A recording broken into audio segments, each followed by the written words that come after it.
Hello friends, स्वागत है आपका हमारे यूट्यूब चैनल परफेक्ट नॉलेज में। जैसा कि हमने 2 चैप्टर रसायन विज्ञान के पढ़ लिए थे, आज हम चैप्टर नंबर 3 के महत्वपूर्ण बिंदु पढ़ने वाले हैं। ठीक है, चलिए तो वीडियो स्टार्ट करते हैं। देखिए, तो हमारे चैप्टर का नाम जो है आपको पता है, चैप्टर नंबर 3। चैप्टर नंबर 3 का नाम है धातु और अधातु। तो देखिए, धातु और अधातु को स्पष्ट कर लीजिए। पहले धातु क्या होता है, तो कि धातु में कुछ गुण होते हैं जो मैं बता रहा हूँ ऑब्वियसली। तो धातु में देखिए बजने का गुण होता है, धातु बजती है, जैसे लोहे पे आप मारिए कुछ वो बजेगी, और अधातु नहीं बजती है, जैसे लकड़ी।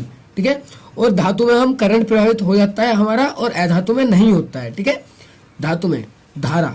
देखिए, तो धातु और अधातु आपको समझ में आया होगा थोड़ा सा। चलिए अब देखिए, धातु और धातु का इंपोर्टेंट टॉपिक खनिज और अयस्क। देखिए, खनिज क्या होता है, अयस्क क्या होता है, उसकी डेफिनेशन क्लियर करने से पहले मैं इसके बारे में थोड़ा बताऊंगा। देखिए, दोनों ही प्रकृति से प्राप्त होते हैं, और मैंने एक धातु का नाम लिया है हमारा, ठीक है, Al यानी कि एल्यूमिनियम। ठीक है, तो जो खनिज होता है उसमें एल्यूमिनियम जो 40% होता है, कितना 40% लगभग। और हमारा अयस्क में जो होता है हमारा धातु, वो कितना होता है 90%। तो जो अयस्क होता है वो देखिए बहुत ही उसमें हमारे लगभग शुद्ध धातु हमें मिल जाता है। क्लियर है। चलिए तो अब देखते हैं डेफिनेशन। हमारी डेफिनेशन पहली आती है खनिज की। तो खनिज क्या है, देखिए, प्रकृति में धातु तथा उसके यौगिक जिस रूप में पाए जाते हैं उन्हें खनिज कहते हैं। यानी कि प्रकृति में जो धातु तथा उसके यौगिक जिस रूप में भी पाए जाते हैं उन्हें हम क्या कहते हैं, खनिज कहते हैं। क्लियर है। चलिए नेक्स्ट देखिए, नेक्स्ट है मेरा अयस्क।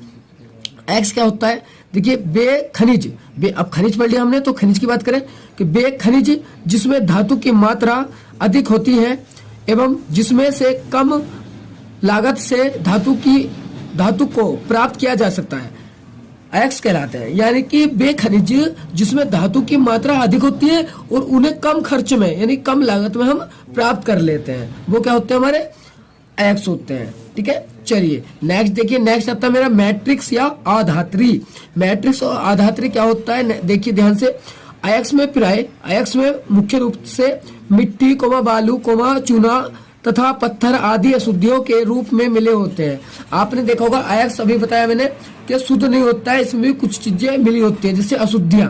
ठीक है, चूना, मिट्टी, ये चीजें, तो इन्हें हम क्या बोलते हैं, आधात्री बोलते हैं। क्या बोलते हैं, मैट्रिक्स बोलते हैं। ठीक है, और इसे गैग भी कहा जाता है। क्या कहा जाता है, गैग भी कहा जाता है। कुछ सुना कि गैग किसे कहते हैं, तो देखिए अयस्क में प्राय रूप से मिट्टी, बालू, चूना आदि मिले होते हैं, अशुद्धियां मिली होती है, उन्हें ही हम क्या गैग कहते हैं। ठीक है, चलिए नेक्स्ट देखिए, धात्विकी। नेक्स्ट आता है मेरा धात्विकी या धातुकर्म।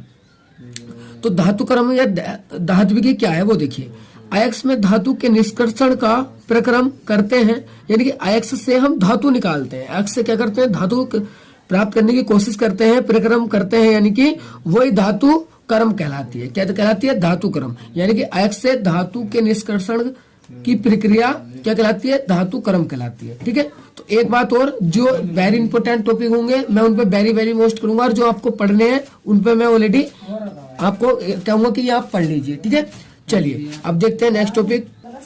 तो नेक्स्ट टॉपिक है मेरा निस्तापन। निस्तापन क्या होता है वो देख लीजिए एक बार। देखिए, निस्तापन इंपोर्टेंट है, वेरी आपको पढ़ना है। वह प्रक्रम जिसमें अयस्क को वायु की अनुपस्थिति, यो याद करेंगे, वायु की अनुपस्थिति यानी वायु नहीं है, में इतना गर्म करते हैं कि वह पिघले नहीं, यह प्रक्रम निस्तापन कहलाता है। क्या कहलाता है, निस्तापन। इतना याद कर लेंगे, इतनी डेफिनेशन है बस।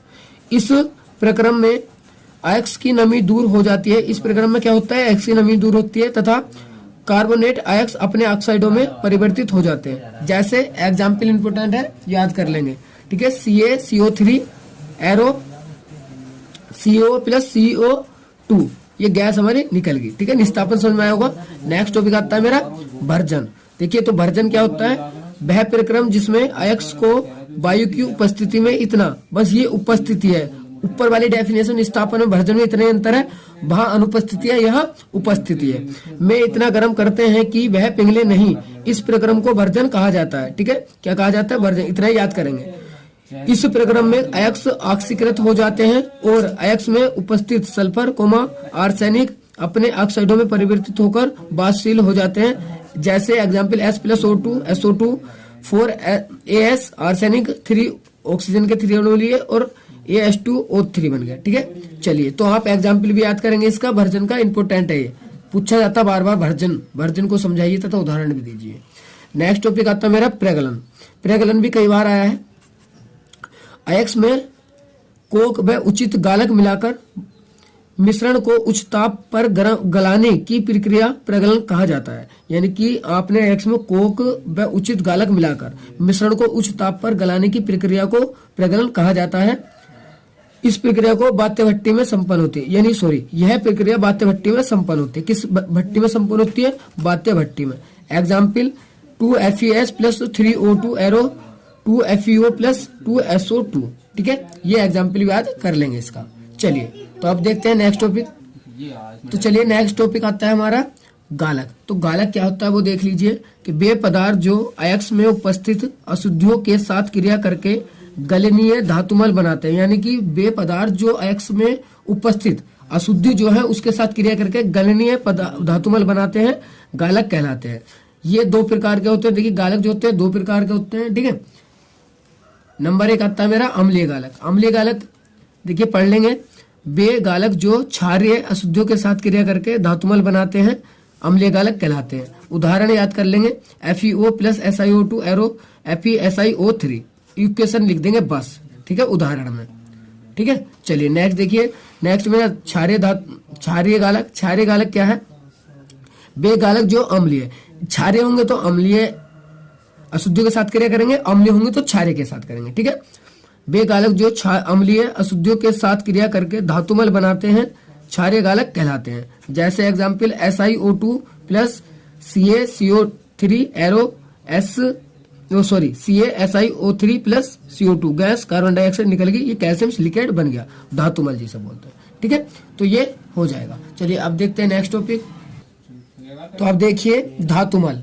धातुमल क्या होते हैं वो देख लीजिए, वे पदार्थ जो अयस्क में उपस्थित अगलनीय अशुद्धियों द्वारा क्रिया करके बनाए जाते हैं धातुमल कहलाते हैं। ठीक है, एग्जाम्पल याद कर लेंगे, CaO कैल्शियम ऑक्साइड, SiO2 गालक क्रिया करी, CaSiO3 धातुमल बना दिया। ठीक है, चलिए नेक्स्ट टॉपिक देखिए। नेक्स्ट आता है मेरा मिश्र धातु। ठीक है, मिश्र धातु ऐसे भी लिखा जाता है ऐसे भी, और यह इसका ही नाम है संकर धातु। ठीक है, डेफिनेशन देखिए, जब दो या दो से अधिक धातुओं को एक निश्चित अनुपात में मिलाकर पिघलाया जाता है तो ये धातुएं परस्पर मिल जाती हैं और एक समान मिश्रण बनाती हैं। ऐसे मिश्रण को मिश्र धातु कहते हैं। यानी कि जब दो या दो से अधिक धातुओं को एक निश्चित अनुपात में मिलाएंगे तो वे मिल जाएंगी और उसको जो मिश्रण बनेगा समान मिश्रण, उसे क्या कहेंगे हम? मिश्र धातु। जैसे एग्जाम्पल याद रखेंगे पीतल। ठीक है, चलिए तो इसके उपलक्ष्य में मैंने थोड़ा सा बताया कि यहाँ मिश्र धातु, ये संगठन, यह उपयोग। तो देखिए पीतल जो होती है वो कॉपर और जिंक की क्या होती है? मिश्र धातु होती है। तो कॉपर की जो मात्रा है 60 से 80% है और जो जिंक की मात्रा है वो 20 से 40% है। ठीक है, पीतल का कहाँ क्या प्रयोग होता है, कहाँ कहाँ प्रयोग होती है? तो देखिए घरेलू बर्तन में पीतल बने होते हैं, मशीनें पीतल के बर्तन की धातु की बनी होती है, कारतूस भी बने होते हैं। ठीक है, तो आप दो उपयोग याद रख लेंगे, बहुत है। चलिए अगला आता है कांसा। कांसे के बर्तन सुने होंगे तुमने। तो देखिए इसमें कॉपर होता है 88%, ऐसा होता है हमारा 12%। इसके जो सिक्के बनाए जाते हैं, बर्तन बनाए जाते हैं, घंटे बनाए जाते हैं और घंटियां बनाई जाती है आदि। ठीक है, तो इस तरीके से है। चलिए तो अब देखते हैं नेक्स्ट टॉपिक। तो देखिए मेरा नेक्स्ट टॉपिक है कॉपर। और कॉपर ये मैं कहता हूँ 100% आपसे 2 नंबर में या 1 नंबर में क्वेश्चन जरूर आने वाला है। देखिए कॉपर के मुख्य एक्स और रासायनिक सूत्र मैंने लिखे हैं, ये 4 हैं। आप 2 पक्के याद कर लेंगे रासायनिक सूत्र द्वारा। रासायनिक सूत्र भी यानी कि याद होने चाहिए। ठीक है, तो देखिए कॉपर का कॉपर पायराइड मुख्य एक्स है, तो पहला याद कर लेंगे कॉपर पायराइड CuFe2 CuFeS2। ठीक है, ये इसका रासायनिक सूत्र है। दूसरा याद कर लेंगे कॉपर गलनांश Cu2S। तीसरा याद करेंगे मेलेकाइट CuOH का होल CuO3।